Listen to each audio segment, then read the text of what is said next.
महेंद्र सिंह ने अपनी पत्नी प्रमिला के कमरे में झांककर देखा। अंदर पास पड़ोस की 5-6 महिलाएं बैठी थीं।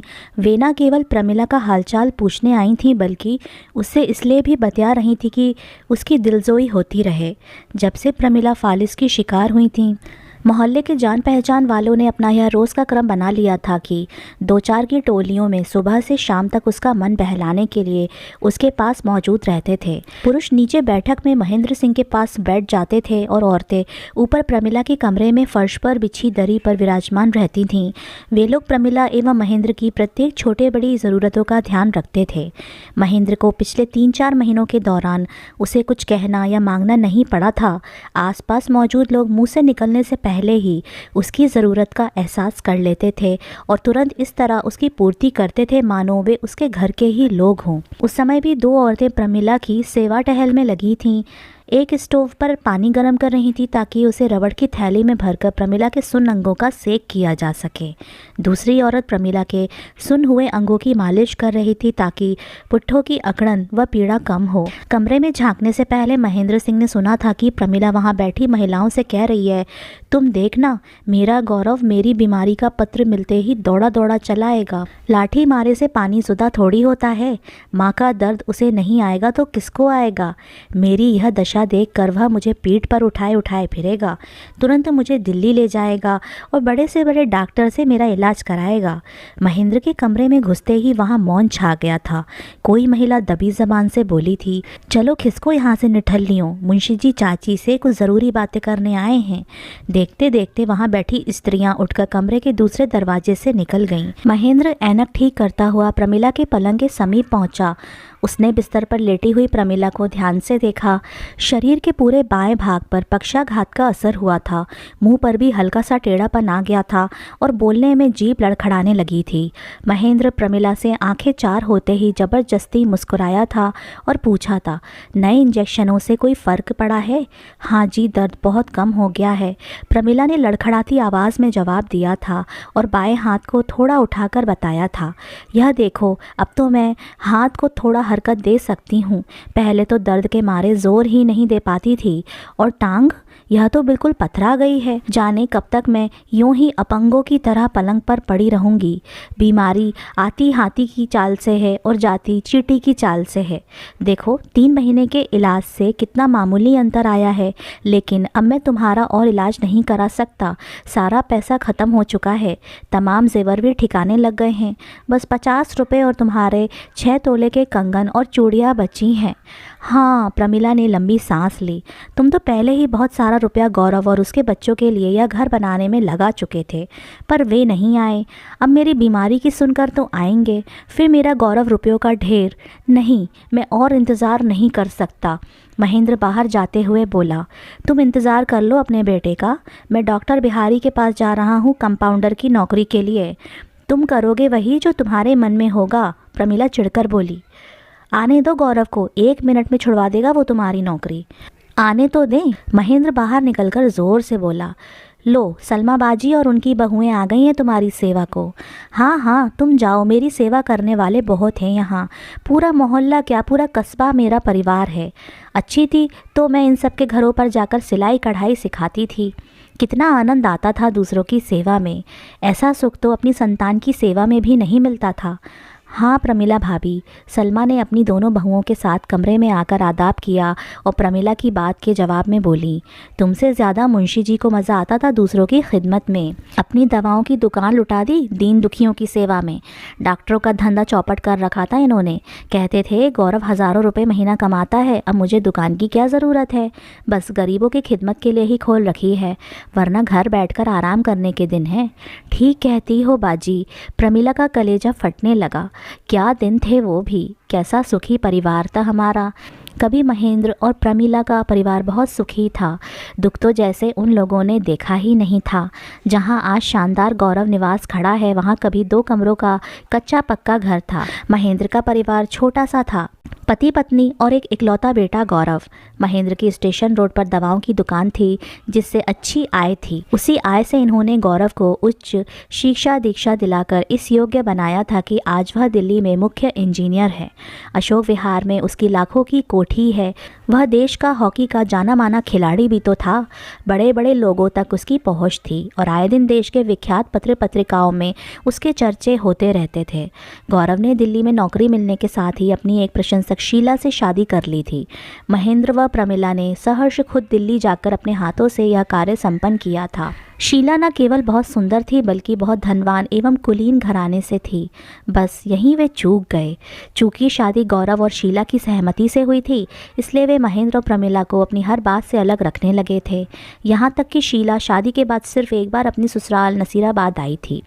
फिर वह उन्हें गवार और उनके घर को जानवरों के रहने का तबेला कहकर दिल्ली चली गई थी। पिछले 15 वर्षों में उसने कभी पलटकर नहीं झांका था। महेंद्र और प्रमिला पहले तो खुद भी खिंचे खिंचे रहे थे, लेकिन जब उनके पोता पोती शिखा और सुदीप हो गए तो वे खुद को ना रोक सके।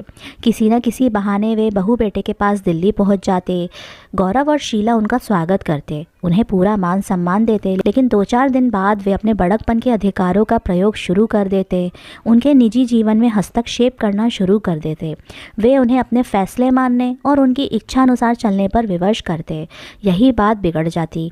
संबंध बोझ लगने लगते और छोटी छोटी बातों को लेकर कहा सुनी इतनी बढ़ जाती कि महेंद्र और प्रमिला को वहां से भागना पड़ जाता। प्रमिला और महेंद्र आखिरी बार शीला के पिता की मृत्यु पर दिल्ली गए थे। तब शिखा और सुदीप क्रमशः 10 और 8 वर्ष के हो चुके थे। उनके मन में हर बात को जानने और समझने की जिज्ञासा थी। उन्होंने दादा दादी से बार बार आग्रह किया था कि वे उन्हें अपने कस्बे से ले जाएं ताकि वे वहाँ का जीवन व रहन सहन देख सकें। गौरव के दिल में माँ बाप के लिए बहुत प्यार व आदर था। उसने घर ठीक कराने के लिए शीला से छिपाकर माँ को 10,000 रुपये दे दिए ताकि शीला को बच्चों को ले जाकर वहाँ जाने में कोई आपत्ति ना हो। परंतु प्रमिला की असावधानी से बात खुल गई। सास बहू में महाभारत छिड़ गया और एक दूसरे की शक्ल न देखने की सौगंध खा ली गई। परंतु नसीराबाद पहुंचते ही प्रमिला का क्रोध शांत हो गया। वह पोता पोती और गौरव को नसीराबाद लाने के लिए मकान बनवाने लगी। गृह प्रवेश के दिन वे नहीं आए तो प्रमिला को ऐसा दुख पहुंचा कि वह पक्षाघात का शिकार हो गई और अब प्रमिला को चारों ओर अंधेरा ही अंधेरा दिख रहा था। महेंद्र डॉक्टर बिहारी के यहाँ से लौटा तो अंधेरा हो चुका था, पर घर का दृश्य देखकर वह हक्का बक्का रह गया।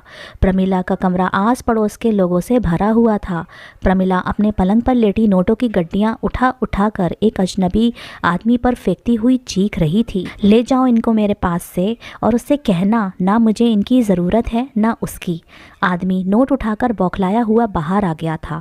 उसे भीतर खड़े लोगों ने जबरदस्ती बाहर धकेल दिया था। कमरे से कई तरह तरह की आवाज़ें आ रही थी। जाओ भाई साहब जाओ, देखते नहीं ये बीमार हैं, रक्तचाप बढ़ गया तो फिर कोई नई मुसीबत खड़ी हो जाएगी, जल्दी निकालो इन्हें यहाँ से। और 2 लड़के उस आदमी को बाजुओं से पकड़कर जबरदस्ती बाहर ले गए। वह अजनबी महेंद्र से टकराता टकराता बचा था। महेंद्र ने भी गुस्से में उससे पूछा कि कौन हो तुम? मैं गौरव का निजी सहायक हूँ, जगदीश साहब ने ये 50,000 रुपये भेजे हैं और यह पत्र। महेंद्र ने नोटों को तो नहीं छुआ, लेकिन जगदीश के हाथ से पत्र ले लिया। पत्र को पहले ही खोला जा चुका था और शायद पढ़ा भी जा चुका था। महेंद्र ने तत्काल फटे लिफाफे से पत्र निकालकर खोला। पत्र गौरव ने लिखा था, पूज्य पिताजी एवं माताजी, सादर प्रणाम। आपका पत्र मिला। माताजी के बारे में पढ़कर बहुत दुख हुआ। मन तो करता है कि उड़कर आ जाऊं, मगर मजबूरी है। शीला और बच्चे इसलिए नहीं आ सकते क्योंकि वे परीक्षा की तैयारी में लगे हैं। मैं एशियाड के कारण इतना व्यस्त हूं कि दम लेने की भी फुर्सत नहीं है। बड़ी मुश्किल से समय निकाल कर ये चंद पंक्तियां लिख रहा हूं। मैं समय मिलते ही आऊँगा। फिलहाल अपने सहायक को 50,000 रुपये देकर भेज रहा हूँ ताकि माँ का उचित इलाज हो सके। आपने लिखा है कि आपने हर तरफ से पैसा समेट कर नए मकान में निर्माण में लगा दिया है। जो बचा माँ की बीमारी खा गई। यह आपने ठीक नहीं किया, बेकार मकान बनवाया। हम लोगों के लिए तो वह किसी काम का है ही नहीं। हम कभी नसीराबाद आकर नहीं बसेंगे। माँ की बीमारी पर भी व्यर्थ ही खर्च किया। पक्षाघात के रोग का कोई इलाज नहीं है। मैंने कई विशेषज्ञ डॉक्टरों से पूछा है, उन सबका यही कहना है कि माँ को अधिकाधिक आराम दें, यही इलाज है इस रोग का। माँ को दिल्ली लाने की भूल तो कभी ना करे, यात्रा उनके लिए बहुत कष्टदायक होगी। रक्तचाप बढ़ गया तो दूसरा आक्रमण जानलेवा सिद्ध होगा। एक्यूपंक्चर विधि से भी इस रोग में कोई लाभ नहीं होता है, सब धोखा है। महेंद्र इसके आगे ना पढ़ सका। उसका मन हुआ कि उस पत्र को लाने वाले के मुंह पर दे मारे, लेकिन उसमें उसका क्या दोष था।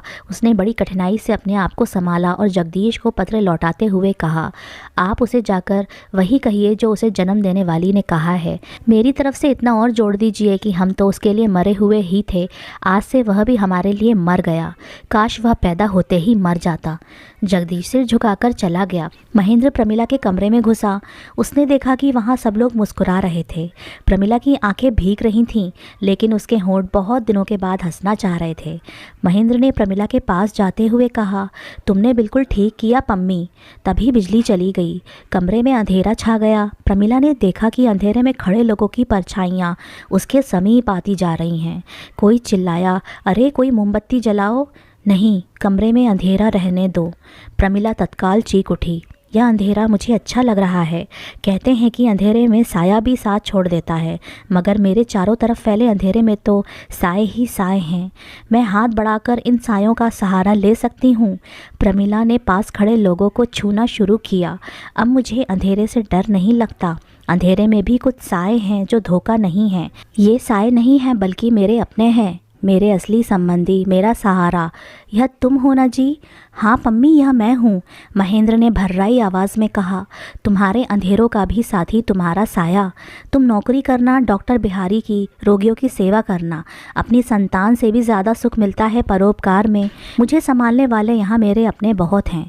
मैं निचली मंजिल पर सिलाई स्कूल खोल लूँगी। मेरे कंगन और चूड़ियाँ बेचकर सिलाई की कुछ मशीनें ले आना और पहियों वाली एक कुर्सी ला देना।